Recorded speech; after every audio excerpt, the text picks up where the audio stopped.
नमस्कार साथियों, मैं आर के ठकुरेला और स्वागत है आपका ठकुरेला एजुकेशन में। आज से हम जो है UP triple S C video re exam की रीजनिंग शुरू करने जा रहे हैं। अब तक हिंदी की क्लास चल रही थी, उसमें एक क्लास आज से रीजनिंग की शुरू होगी। और रीजनिंग में जो हमारा पहला टॉपिक रहेगा वो रहेगा कोडिंग और डिकोडिंग। कोडिंग डिकोडिंग को पढ़ने के लिए हमें थोड़ा सा इन चीज़ों के बारे में जानना हो जो मैंने बोर्ड पर लिख रखी हैं। एक बार आप इन्हें पढ़ लेंगे तो यकीन मानिए कि इतनी गजब की समझ में आएगी ये कोडिंग डिकोडिंग आपके अक्षरों के जो क्रमांक हैं वो आपको इतने अच्छे से याद हो जाएंगे, विपरीत अक्षर और उनके क्रमांक, कि आप बड़ी ही आसानी से पेपर में बहुत सरलता से कर सकते हैं। तो एक बार आप मेरे साथ इसे ज़रूर देखिए और अगर आपकी वीडियो अच्छा लगे तो चैनल को सब्सक्राइब कर लीजिए और बेल आइकन को प्रेस कर लीजिए, जिससे कि हमारे आने वाले वीडियो की नोटिफिकेशन आपके पास सबसे पहले पहुंचे। तो चलिए शुरू करते हैं। तो इसमें सबसे पहले जो हमें जानना है वो जानना है इजोटी। इजोटी, ये इजोटी क्या है कि जो अंग्रेजी वर्णमाला होती है उसमें ई 5वें क्रमांक पर आता है, जे 10वें क्रमांक पर, ओ 15 पर, टी 20 पर और वाई 25 पर। क्रमांक क्या होता है कि वर्णमाला हम लिखें A B C D E इस तरीके से, तो ये 5वें नंबर पर आता है। ये क्रम हमें जानना इस कोडिंग डिकोडिंग के लिए बहुत आवश्यक होता है, क्योंकि इनके बिना इन क्वेश्चन को कर पाना संभव नहीं हो पाता है। तो पहला जो हमारा ट्रिक है इसमें वो है इजोटी। इनके जो क्रमांक याद करने हैं 5, 10, 15, 20, 25, 5-5 के पहाड़े के हिसाब से ये आगे बढ़ रहे हैं। दूसरा जो पॉइंट है इसका बहुत ही अच्छा पॉइंट है कि यदि दो अक्षरों के क्रमांकिक मानों का योग, क्रमांकिक मान क्या होते हैं, जिस क्रम पर वो आ रहे हैं उसका जो अंकित मान है, जैसे डी का 4 हो गया, ई का 5 हो गया, सी का 3 हो गया, बी का 2 हो गया, ये होते हैं इनके क्रमांकिक मान। तो दो अक्षरों के क्रमांकिक मानों का योग अगर 27 हो जाए तो वो दोनों अक्षर कैसे होंगे, एक दूसरे के विपरीत होते हैं। वो कैसे कि ए और जेड, तो ए का क्रमांक होता है, एक अंग्रेजी वर्णमाला में पहले स्थान पर आता है एक, और जेड लास्ट क्रमांक पर आता है। 26 वर्ण होते हैं, 26वें नंबर पर जेड आता है, तो जेड का क्रमांकिक मान हो गया 26। एक और 26 जोड़ेंगे 27 हो गया। इसका मतलब है कि ए और जेड एक दूसरे के विपरीत हैं। अब इसे करने के लिए हमें इनके क्रमांकिक मान याद करने पड़ेंगे। तो इन्हें के क्रमांकिक मान याद किए बिना ही इनके विपरीत अक्षर हम निकाल सकते हैं इस ट्रिक से बड़ी आसानी से। इसे ऐसे याद करेंगे, उफ, बाई, शर्ट, गेज, लब पाके, मैंने जाको क्रैक्स दिलवाई। इसे आप याद कर लेंगे एक बार, आपको याद हो गया। कैसे, देखो यू और एफ जो होते हैं अंग्रेजी वर्णमाला में एक दूसरे के अपोजिट हैं, इससे उफ से ये याद हो सकते हैं यू और एफ, वाई से बी और वाई, और S H I R T लिखेंगे तो एस एच का अपोजिट है, आई आर का अपोजिट है, और शर्ट और गैस एक साथ लिखेंगे, टी और जी अपोजिट है, और ए और जेड एक दूसरे के अपोजिट हैं। और इसमें एल और ओ एक दूसरे के अपोजिट हैं, बी और ई, और पी और के में पी और के एक दूसरे के अपोजिट हैं, एम और एन, जे और क्यू, सी और एक्स, और इसी प्रकार डी और डब्ल्यू। ये आपको बड़ी आसानी से एक लाइन के माध्यम से आप इन्हें याद रख सकते हैं। ठीक है, तो इसके बाद फिर आइए आगे क्वेश्चन करते हैं। इसका स्क्रीनशॉट ले सकते हैं आप और इसे आसानी से याद रख सकते हैं। चलिए आगे बढ़ते हैं।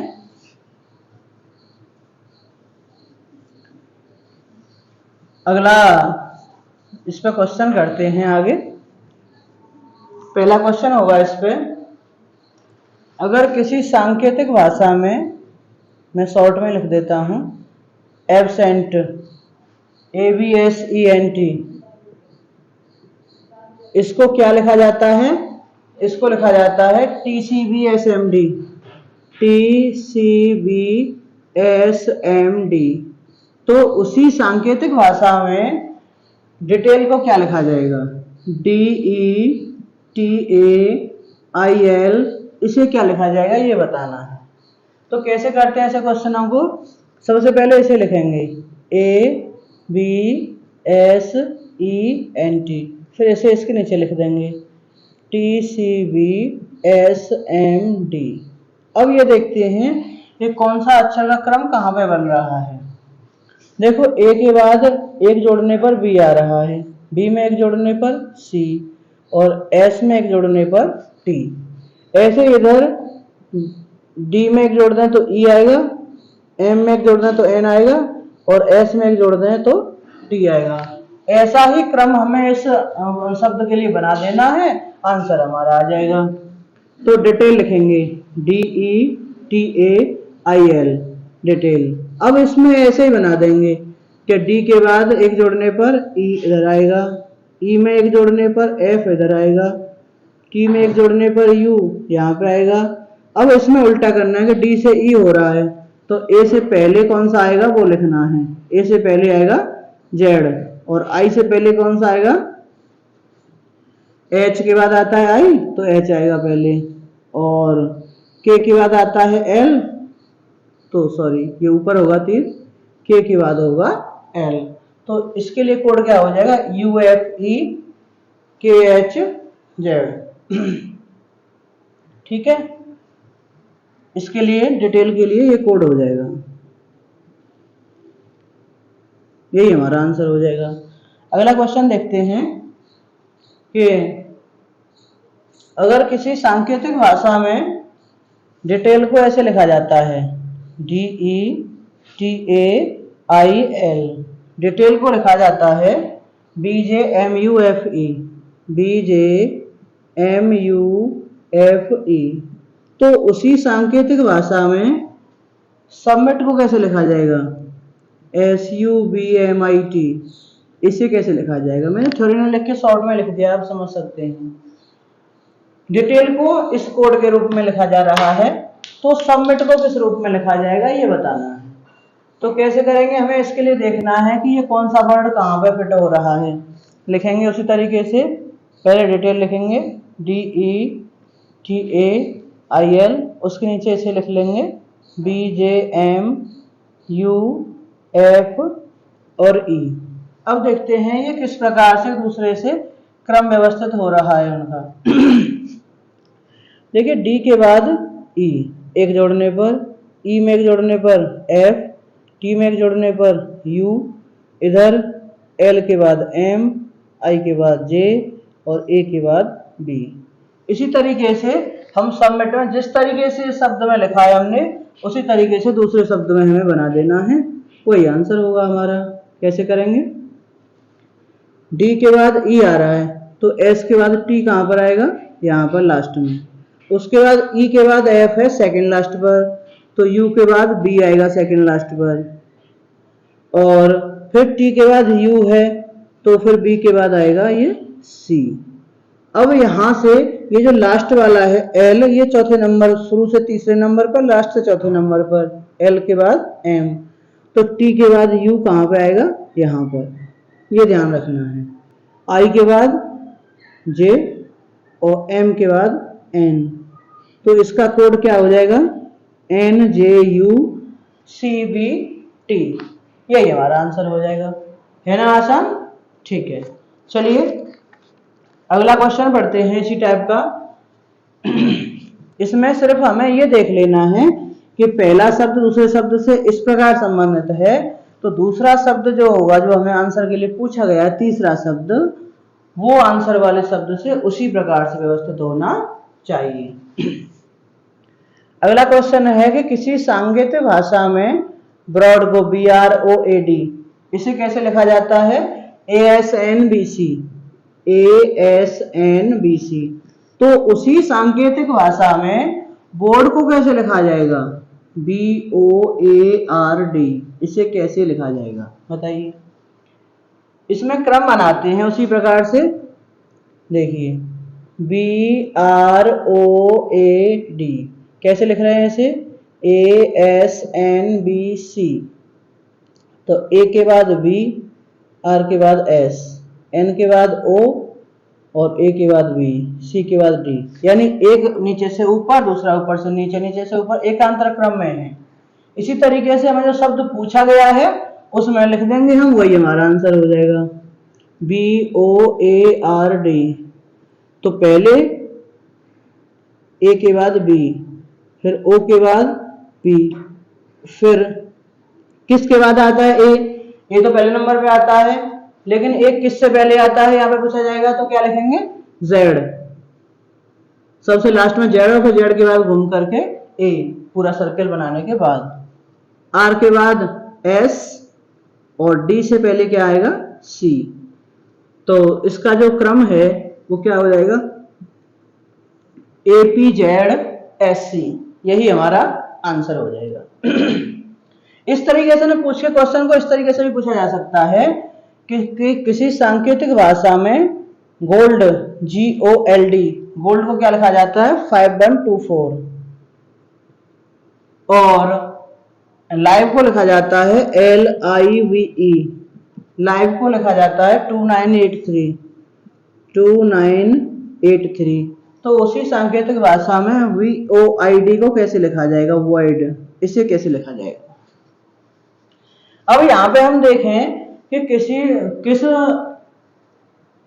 अक्षर के लिए कौन सा अंक है, क्योंकि यहाँ पे दो शब्द आपको दे रखे हैं, तीसरे शब्द में पूछ रहा है। यहाँ पे एल के लिए 2 है, यहाँ पे एल के लिए 2 है, यानी इसी में से हमें ये ढूंढने हैं इसके कि एल के लिए 2 है, डी के लिए 4 है, यहीं से ढूंढ के लिखना है हमें। तो वी जो है, वी के लिए कितना है यहाँ पर 8, ओ के लिए कितना है 1, आई के लिए 9 और डी के लिए 4, 8194 ये इसका आंसर हो जाएगा। वर्ड के लिए कोड क्या हो जाएगा 8194, ठीक है, ये याद रखना है। अगला क्वेश्चन पूछा गया आपसे, ये सिर्फ क्वेश्चन जो मैं आगे आपको बताने जा रहा हूं ये इसलिए है कि आपका टाइम खराब किया जा सके, कौन सा बच्चा जल्दी ढूंढ सकता है इस चीज को। इसमें पूछा गया है कि यदि P को 2 और Q को 4, R को 6, B को 7,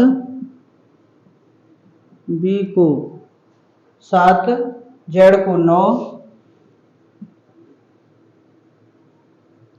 और N को 5 और C को 3 लिखा जाए तो आपको एक शब्द दे दिया गया है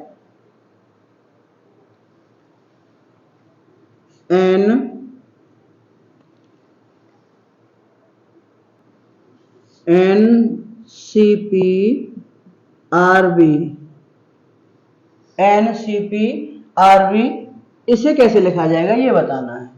तो इसमें कुछ भी तो नहीं करना, सबके लिए कोड दे रखे हैं, सिर्फ हमें जो एग्जामिनर है ये देखना चाह रहा है कि कितनी जल्दी ढूंढ सकता है बच्चा, क्या वो टाइम तो कम होता है उसमें। तो n को 5 से कोड कर रहे हैं तो n की जगह 5 लिख देंगे, c को 3 से कर रहे हैं, c की जगह पे 3, p का कोड 2 है, r का 6 है और b का कितना है 7, तो इसका आंसर हो जाएगा 53267, ठीक है। अगले टाइप का क्वेश्चन है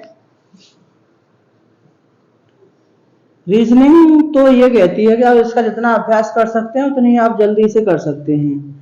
तो आप प्रैक्टिस सेट लेकर के इन क्वेश्चनों को बार बार करने का अभ्यास करें और जितने भी टॉपिक हैं उनकी ट्रिक और उन्हें करने का तरीका आपको यहाँ पे बता ही दिया जाएगा। अभ्यास आपको अपने आप करना है, क्योंकि मेरे अभ्यास करने से एग्जाम में आपको सहूलियत नहीं मिलने वाली, अभ्यास तो आपको खुद ही करना पड़ेगा। अगला क्वेश्चन दे दिया गया है GIVE गिव, इसके लिए कोड दे रखा है 5 1 और 8 और ये कॉपीराइट वाला C और FAIL इसके लिए कोड दे रखा है ये वाला। हमसे पूछा गया है कि लीफ के लिए कोड बताइए, LEAF का कोड क्या होगा ये बताना है। तो ये उसी तरीके से जैसे हमने अभी अंकों वाला किया था, अभी इससे पहले हमें इसमें से कोड ढूंढने हैं इसके कि L के लिए क्या आ रहा है, L के लिए 9 आ रहा है, E के लिए कितना आ रहा है ये वाला आ रहा है, ए के लिए क्या है 2 और एफ के लिए क्या है %। तो हमारा आंसर क्या हो जाएगा ये। ठीक है, अगले टाइप का जो क्वेश्चन है वो थोड़ा सा हटके है, इन सबसे इंपॉर्टेंट भी है। She is busy, she is busy, she is naughty, she is naughty.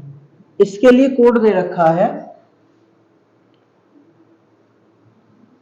KATAJO। C is naughty का कोड है। जरूरी नहीं है कि सी के लिए के और इसके लिए TA और नॉटी के लिए JO हो, ये अलग अलग भी हो सकते हैं। इस क्वेश्चन में ये ध्यान रखना है कि जरूरी नहीं है इसके लिए ये है। पूरा क्वेश्चन पढ़ने के बाद तो पता चलेगा आपको। ही इज नॉटी या सी इज नॉटी और ही हैज गॉन। इसके लिए आपको कोड दे रखा है PATA और MA। यहाँ पर जरूरी नहीं है कि ही के लिए PA, क्योंकि ही यहाँ पे KA आ रहा है, यहाँ पे ही है, यहाँ पे PA आ रहा है, तो इससे अंदाजा लगा सकते हैं कि ही के लिए KA नहीं है और ही के लिए PA नहीं है, कुछ अलग है। अब क्या है वो जानेंगे हम। और अगला क्वेश्चन है, सॉरी क्वेश्चन में ही दे रखा है इसमें, डेज आर गॉन। इसके लिए आपको कोड दे रखा है BOLAPA। तो हमसे पूछा गया है कि हैज का कोड बताइए, हैज का कोड क्या होगा। ये तीन आपको दे रखे हैं, तीनों में से आपको ढूंढ के निकालने हैं। तो इसके लिए सबसे अच्छा तरीका क्या होता है कि पहले हम ये देखते हैं कि यहाँ पे कोई वर्ड कॉमन है क्या। इन दोनों लाइनों में कोई वर्ड कॉमन है, इन दोनों में ही वर्ड कॉमन है, तो इनमें जो वर्ड कॉमन होगा वही उसका ही का कोड होगा। तो यहाँ पे इन दोनों में क्या कॉमन है TA, तो ही के लिए कोड हमारा क्या हो गया TA। अब आगे देखते हैं, इन दोनों लाइनों में कौन कॉमन है, यहाँ पे क्या कॉमन है वो देखना है हमें। तो यहाँ पे PA कॉमन है, तो गॉन का कोड क्या हो गया PA।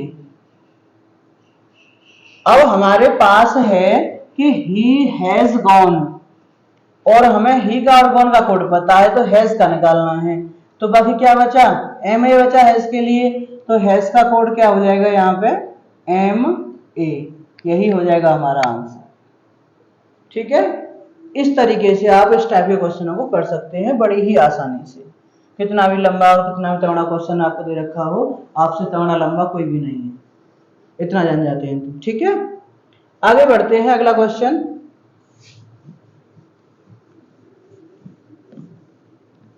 अगला क्वेश्चन थोड़ा और अलग टाइप का है। मैंने अलग अलग टाइप के क्वेश्चन छांट के रखे हैं आपके लिए। तो जो अगला क्वेश्चन है, तो अगला क्वेश्चन जो है वो आपका ये है, इस तरीके से दे रखा है कि अंक दे रखे हैं और उनके प्रतीक दे रखे हैं। और सबसे जरूरी बात जो दे रखी है, 3 पॉइंट दे रखे हैं। इन पॉइंटों को पढ़े बिना आप इसका आंसर दे सकते हैं, लेकिन वो गलत हो जाएगा। तो कैसे करेंगे आइए जानते हैं इसे। पहला पॉइंट है कि पहला अंक विषम हो और अंतिम अंक सम हो। तो पहला विषम और अंतिम सम, यहाँ पे तो उल्टा हो रहा है, पहला और अंतिम दोनों विषम हो, वो भी फॉलो नहीं हो रहा है यहाँ पे। यदि पहला और अंतिम दोनों अंक सम है तो वो भी फॉलो नहीं हो रहा। तो इसमें इन तीनों में से कोई भी रूल फॉलो नहीं हो रहा है। तो इसे हम डायरेक्टली कोड कर सकते हैं। कैसे करेंगे, 6 का कोड क्या है यहाँ पर M, 4 का कोड क्या है 8, 5 का कोड क्या है 5 के लिए % है, 9 के लिए W है, 3 के लिए A है और 7 के लिए ये C है। इस तरीके से C के ऊपर गोला बना के ये इसका कोड है, तो इसका आंसर हो जाएगा ये। अब यहाँ पे एक बात विशेष ध्यान देने वाली है कि पहला अंक और लास्ट वाला अंक दोनों विषम हैं, और इसमें एक रूल दे रखा है कि पहला और अंतिम दोनों अंक विषम हो तो दोनों को R के रूप में कोडबद्ध करना है, SR के रूप में। तो पहला और अंक दोनों विषम हैं, तो पहले इनका कोड यही लिख देंगे जो हमसे कह रहा है क्वेश्चन में। 3 के लिए आर और ये 9 के लिए भी आर। अब बाकी को ऐसे कैसे लिख लेना है। 5 के लिए क्या है, ये वाला है। 4 के लिए ये है। 2 के लिए के है और 7 के लिए क्या है, ये सी है। इस तरीके से इसका जो कोड हो जाएगा ये होगा। इस रूल को नहीं लिखेंगे समझेंगे तो ये गलत हो जाएगा। इन तीनों रूलों से ही करना है। अगले में पहला अंक तो विषम है और अंतिम अंक सम है। तो पहले वाला रूल है इसमें कि यदि पहला अंक विषम हो और अंतिम अंक सम हो तो पहले और अंतिम अंक के कोड उलट देने हैं। यानी पीछे वाले का कोड पहला कर देना, पहले का कोड पीछे वाला करना है। यानी 5 का कोड क्या लिखना है, जो 4 का कोड है। 5 का कोड 4 का कोड क्या है, ये ए है, तो यहाँ 5 की जगह पे ये लिखेंगे। और 5 का कोड क्या है, उसे यहाँ लिखेंगे। तो 5 का कोड क्या है परसेंट, उसे लिखेंगे यहाँ पर। अब बाकी सब नॉर्मली कर देना है। 2 का कोड क्या है, के। 1 का कोड क्या है, पी। और 6 का कोड क्या है, एम। और 8 का कोड क्या है, ये वाला सी। इस तरीके से इनके आंसर दे सकते हैं। आपको ये तालिका दे रखी होगी तो इस पर 4-5 क्वेश्चन दिए जाएंगे। इन्हें देख, इस तालिका को देख करके आपको इन रूल को फॉलो करके उन क्वेश्चनों के आंसर देने हैं। तो कोडिंग डिकोडिंग में जो क्वेश्चन बन सकते हैं उन सबको मैंने आपको यहाँ पर कराने का प्रयास किया है। और आज इस वीडियो में सिर्फ इतना ही। अगली वीडियो में आगे अगला टॉपिक लेते हैं। नमस्कार, धन्यवाद।